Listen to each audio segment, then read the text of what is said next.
இன்றைக்கி good beginning, நல்ல ஆரம்பம். ஆங்கிலத்தில் ஒரு பழமொழி இருக்குது, well begun is half done அப்படின்னு. ஒரு காரியத்தை நன்றாக ஆரம்பித்து விட்டீர்கள் என்றால் பாதி வேலை முடிஞ்சு போச்சுன்னு அர்த்தம். அரையும் குறையும் ஆரம்பித்து போகிறதுனால தான் நிறைய வேலைகள் முடியாமையே கிடக்கு.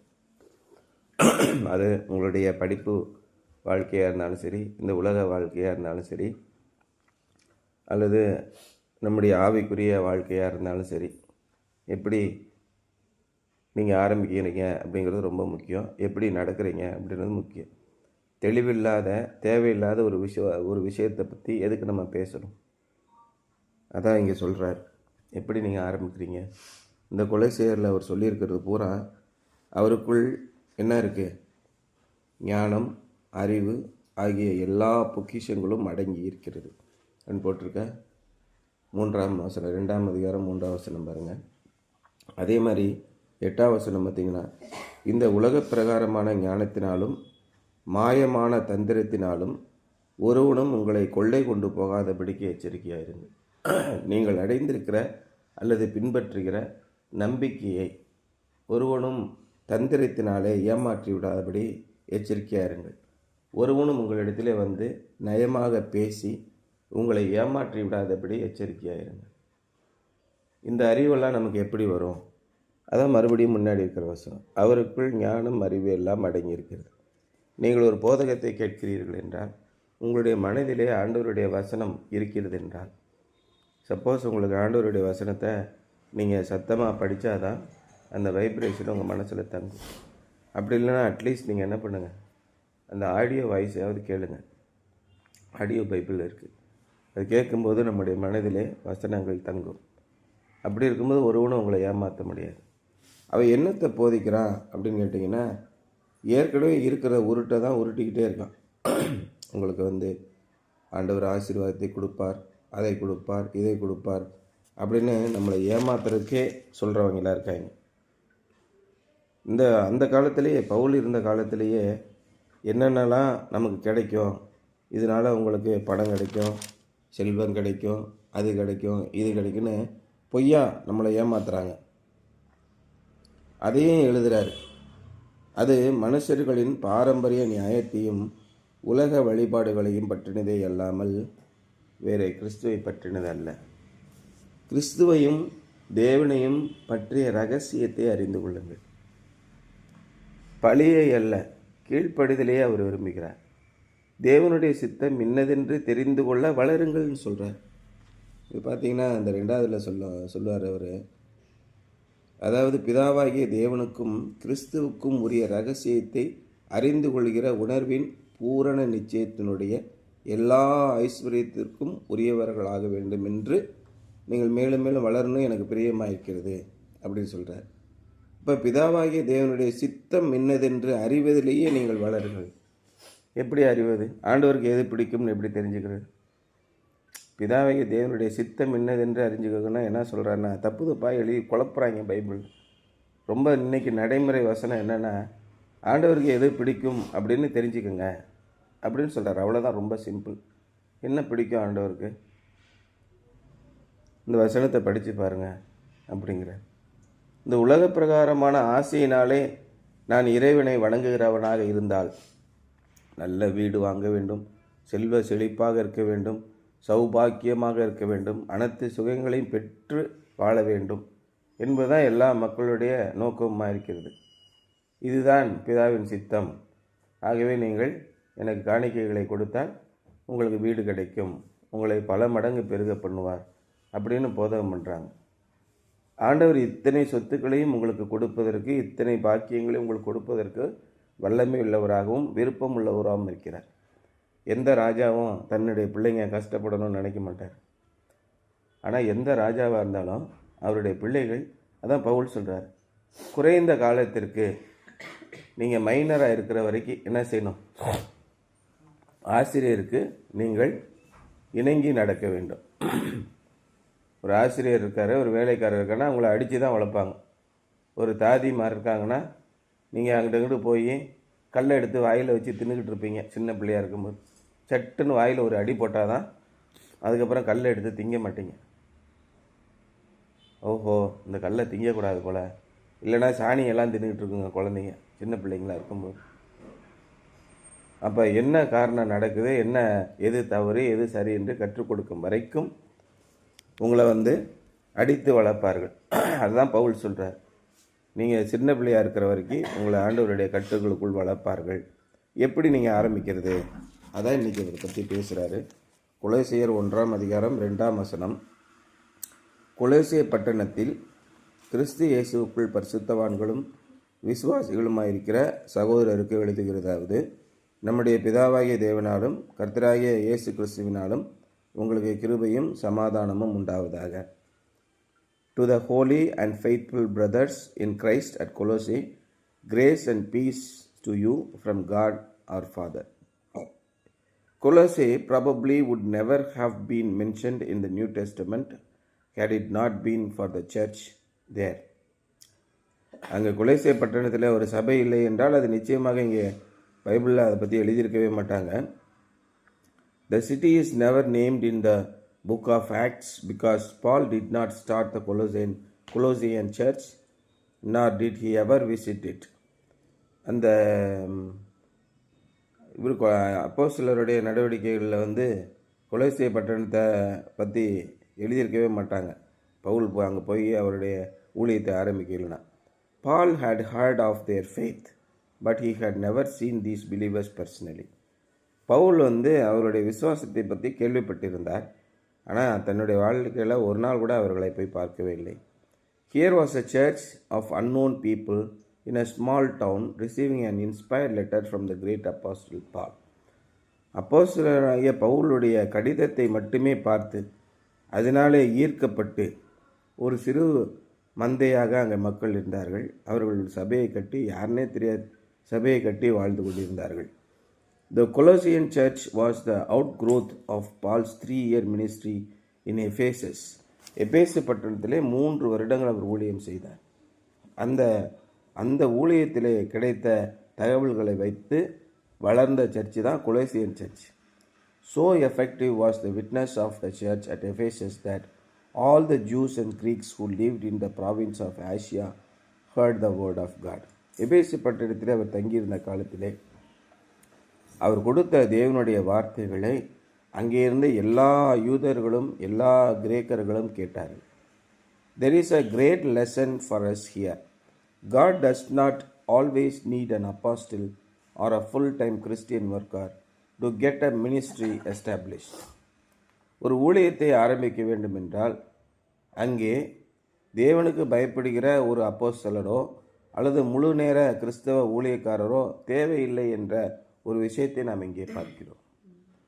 அதுதான் நாங்கள் பல வருஷமாக சொல்லிக்கிட்டு இருக்கேன். அந்த காலத்தில் விதைக்கிறவன் ஒருவன் அறுக்கிறவன் ஒருவன் என்று எழுதியிருக்கிறபடி கிரேக்க பழமொழி இருக்குது. விதைக்கிறவன் என்னப்படும், பாடுபட்டு கஷ்டப்பட்டு படாத பாடுபட்டு அங்கே விதைப்பான். வயலை நிலம் சீர் பண்ணணும், முள்ளுகளை வெட்டணும், உழுவணும், எல்லா கஷ்டமும் படுவான். ஆனால் அறுக்கிறவன் ரொம்ப ஈஸியாக அறுத்தடிப்படும்.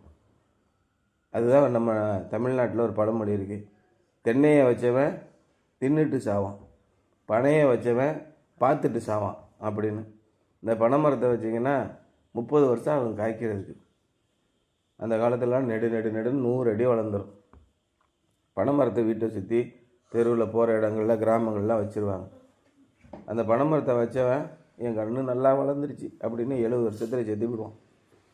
அதுக்கப்புறம் பின்னாடி அடுத்த தலைமுறை யாரோ எங்கள் தாத்தா வச்சார், இப்போ எப்படி காய்க்குது மாதிரின்னு பனை மரத்தை ஈஸியாக சாப்பிட்டு போவோம்.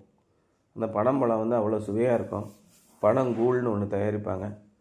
பனம்பழத்தில் உறிஞ்சி பதனியை காய்ச்சி அதில் ஊற வச்சு இப்படி சாய்ப்பாங்க. இந்த மாதிரிலாம் என்னென்னு இருக்கும். அப்போ அந்த அளவுக்கு சுவையான பழத்தை யார் சாப்பிட முடியும்னா ஏற்கனவே ஒருத்தர் விதைச்சிருந்தால் தான் சாப்பிட முடியும். அது மாதிரி முழு நேர ஊழியக்காரன்னு ஒருத்தர் தேவையில்லை அப்படின்னு இந்த பிலிப்பியர் பட்டணத்தில் அவர் எழுதினது எபேசு பட்டணத்தில் எழுதினது நிறைவாகுது. தேவன் தம்முடைய வார்த்தையை பரவ செய்ய வேண்டும் என்றால் ஆளே தேவையில்லை. இந்த கொலோசியர்கள் ஒரு நாளும் பவுலை பார்த்ததே கிடையாது, ஆனால் அவ்வளவு உறுதியாக இருந்தார்கள்னு சொல்கிறார்.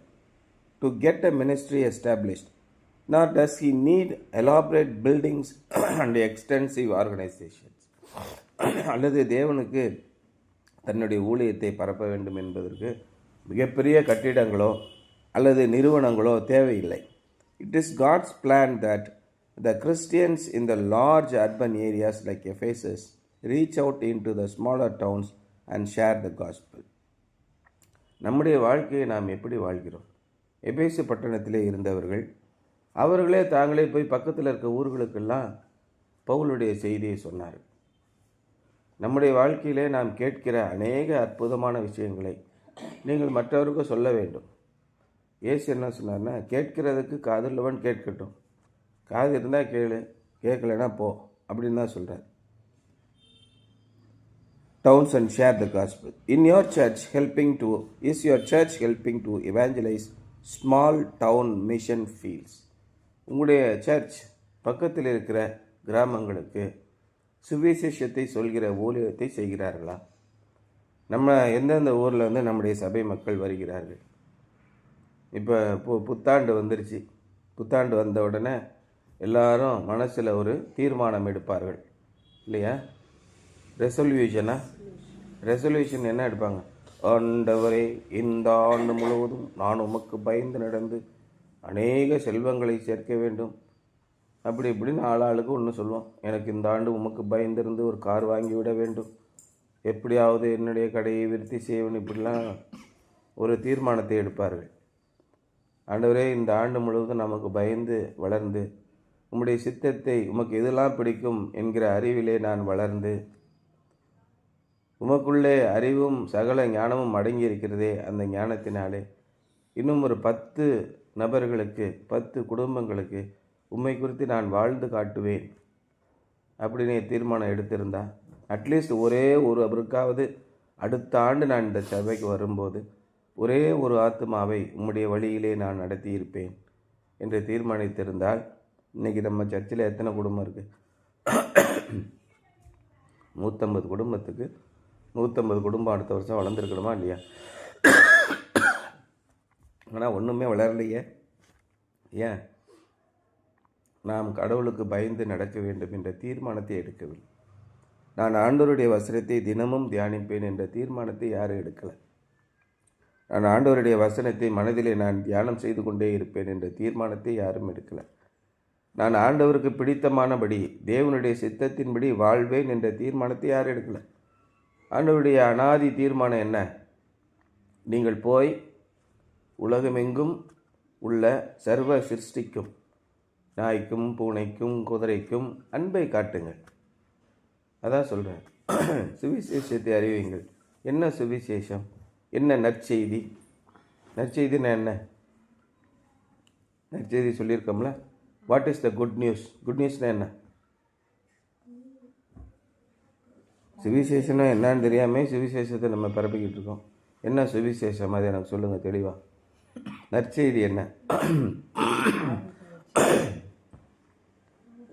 பாவிகளை ரட்சிக்க இயேசு கிறிஸ்து இந்த உலகத்தில் வந்தார் என்பதுதான் நற்செய்தி. என்னங்க பெரிய நற்செய்தி? இது ஒரு வசனத்தை சொல்லிட்டு நற்செய்திங்கிறீங்க. அப்போ பாவிகளை ரட்சிப்பதற்கு இயேசு கிறிஸ்துக்கு முன்னாக என்ன இருந்தது?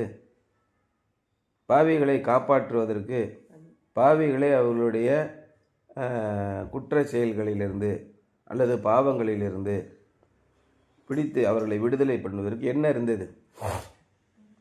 பலி கொடுத்தார்கள். அதுதான் பரிகாரம்னு சொல்லுவோம். பரிகாரம் செய்தால் பாவம் நீங்கிவிடும்.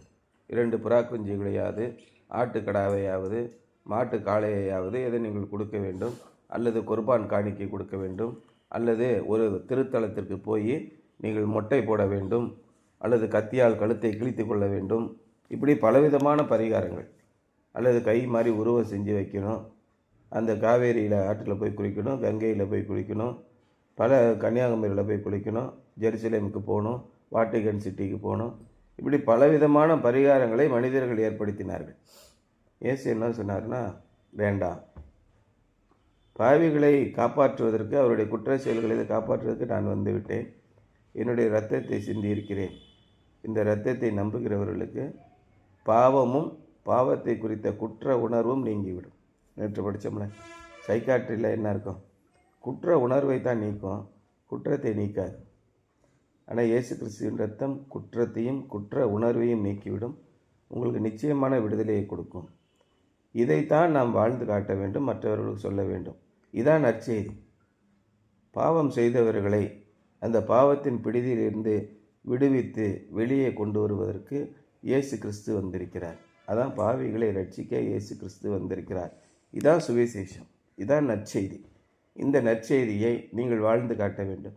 நற்செய்தியே என்னன்னு நமக்கு தெரியலனா நம்ம எப்படி வாழ்ந்து காட்டுவோம்? நம்முடைய நோக்கம் என்ன, நம்முடைய வாழ்க்கையின் அர்த்தம் என்ன, எதுவுமே தெரியாது. கிறிஸ்தவர்கள் எதற்காக வாழ்கிறார்கள் என்றே தெரியாது. 2-3 பேருக்கு பாருங்கள், கடைசியாக கம்யூனியன் நேரத்தில் வருவாங்க, அப்படியே மேலே கீழே போடுவோம், சிலுவையை போடுவாங்க, அப்புறம் போயிடுவாங்க. நீங்கள் அன்றாடம் சாப்பிட வேண்டும், 3 வேளையும் சாப்பிட வேண்டும். இல்லைன்னா என்ன ஆவீங்க? நோஞ்சானா போயிடுவீங்க. ஞாயிற்றுக்கிழமை ஆனால் என்ன வாங்கணும்? கறி வாங்கணும், மீன் வாங்கணும், பிரியாணி திங்கணும். எதுக்கு? ரசமும் சோறு தின்னா போதாதா? ஒரு நாளாவது நல்லா சாப்பிட்ணுங்க. அப்புறம் பிள்ளைகள்லாம் எப்படி உடம்பு தேரும்? அந்த அறிவு இருக்குல்ல, சோத்தில் கை வைக்கும்போது மட்டும் அறிவு இருக்குது. அப்படி ஆவிக்குரிய வாழ்க்கை என்ன ஆகும்? நம்ம கண்டிப்பாக ஆராதனை முழுமையுமாக கலந்து கொள்ள வேண்டும். ஆராதனை முடியும் வரை இருக்க வேண்டும். அதை தவிர நமக்கு என்னம்மா வேலை இருக்குது?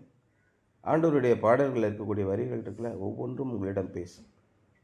1ஆம் திருமறை பகுதி, 2ஆம் திருமறை பகுதி, 3ஆம் திருமறை பகுதி படிக்கிற வரைக்கும் அந்த வசனங்களை உற்று கவனிக்க வேண்டும். அன்றைக்கி ஐயர்னு யாரோ ஒருத்தர் பேசுகிறார், ஒரு பிரசங்கியார் பேசுகிறார், ஐயர் பேசுகிறார், யாரோ ஒருத்தர் பேசுகிறார். அந்த வார்த்தையின் மூலமாக தேவன் உங்களிடத்தில் பேச முடியும். பொதுவான கட்டளை என்ன அப்படின்னா, பொதுவான பிரமாணம் என்னென்னா, இறைவன் நேரடியாக உங்களுடைய வாழ்க்கையிலே அற்புதம் செய்யக்கூடாது. அப்படி செஞ்சால் என்ன ஆகும்? இவர் தாண்டா கடவுள், எல்லாரும் இந்த பக்கம் வாங்கடான்னு வந்துடுவாங்க. அது உலக நியதி இல்லை, பிரமாணம் இல்லை. ஆனால் இறைவன் உங்களுடைய வாழ்க்கையில் அற்புதங்களை செய்வார் என்பதை உங்களால் புரிந்து கொள்ள முடியும். யாருமே செய்ய முடியாத காரியங்களை ரகசியமாக உங்களுடைய வாழ்க்கையில் நடக்கும். இது எப்படி நடந்ததுன்னு உங்களுக்கு தெரியாது. அதான் இயேசு சொன்னார்,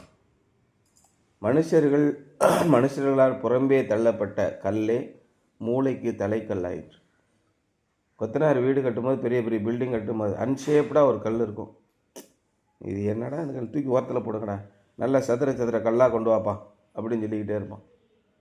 கடைசியில் அந்த கார்னர் ஸ்டோன் வைக்கிறதுக்கு அது இந்த சதுர கல் சரியாக வர மாட்டேங்குது, எங்கிட்ட பாரு வேறு ஏதாவது கல் இருக்கா பாரு, எல்லாம் தூக்கி அந்த மூலையில் போயும், அந்த மூலையில் ஒரு கல் போட்டிருக்கான் பாரு, அந்த கல் எடுத்துகிட்டு வாயா, கரெக்டாக கார்னருக்கு நல்லாயிருக்கும் அப்படின்னு வச்சு மூளைக்கு முதலாக வைக்கக்கூடிய கல், மூளைக்கு தலைக்கல் வந்து மனுஷனால் ஒதுக்கப்பட்ட கல். ஆகவே மனுஷர்கள் வேண்டாம் என்று சொல்லிய இடத்திலே தேவன் உங்களை பயன்படுத்துவார். இறைவனுக்கு பயந்து அவருக்கு பிடித்த மாதிரி நடக்கிறதா நம்முடைய வேலை. நமக்கு ஒரு ஊழியக்காரர் தேவையில்லை, நமக்கு ஒரு பெரிய ஆலயம் தேவையில்லை, நமக்கு பெரிய கட்டடம் தேவையில்லை, நமக்கு மற்ற எதுவும் தேவையில்லை.